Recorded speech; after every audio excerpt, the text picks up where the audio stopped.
look for mostly whole foods that are foods that you like, that are actually in your grocery store and that fit your budget. Don't be afraid to shop the freezer section. Frozen vegetables are just as nutrient dense as fresh, sometimes more so because they're frozen so quickly after being harvested. And some vegetables are a little bit more susceptible to nutrient degradation through storage than others. It's not a big effect. If you prefer fresh, go for fresh. Like whatever is what you prefer. The more important thing is that you're eating fruits and vegetables. So don't be afraid of frozen. Don't be afraid of canned. Think about the sodium with the canned, right? That's your little extra step when you're eating a lot of canned foods. Look at what things that you liked. I think it's really important when we are being intentional to make changes to our eating patterns, to adopt healthier habits when it comes to the foods that we're used to eating. I think it's really important that we are cognizant to make those foods in ways that we enjoy. I think it's really important to give ourselves permission to add salad dressing or the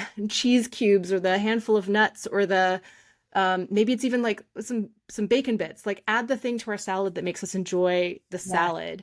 Add these seasonings or sauces to our vegetables so that we enjoy those vegetables, or roast them because we like them better roasted than boiled, right? I think it's really important to give ourselves permission to make those foods that are really important foods nutritionally, to make them in a way that's tasty to us, so that it's not just the 20% of calories that's anything that we want that's giving us joy. It's not just like, aha, my 20% of calories today was some chocolate chip cookies. It's not just that is the joy in my diet. It's everything I ate. Everything was tasty. I found a way to make everything that I ate today good to me. Obviously, the cookies were still the highlight because when are chocolate chip cookies not the highlight? But I still really enjoyed the roasted broccoli that I had, right? Like, I think it's really important to, even when we're being intentional to look for those more nutrient dense foods, to look for the ones that are like that we like and that fit our time restraints for how much time we have to prepare foods, that fit our budget, and that are foods that will ideally all of the foods we eat would give us joy. Maybe not all as supreme as the cookies, but ideally everything would be tasty. So I think those are like the things to think about in the grocery store. Are most of the foods in my cart whole? And is half of my cart fruits and vegetables, right? To kind of represent that half of the plate that would be fruits and vegetables.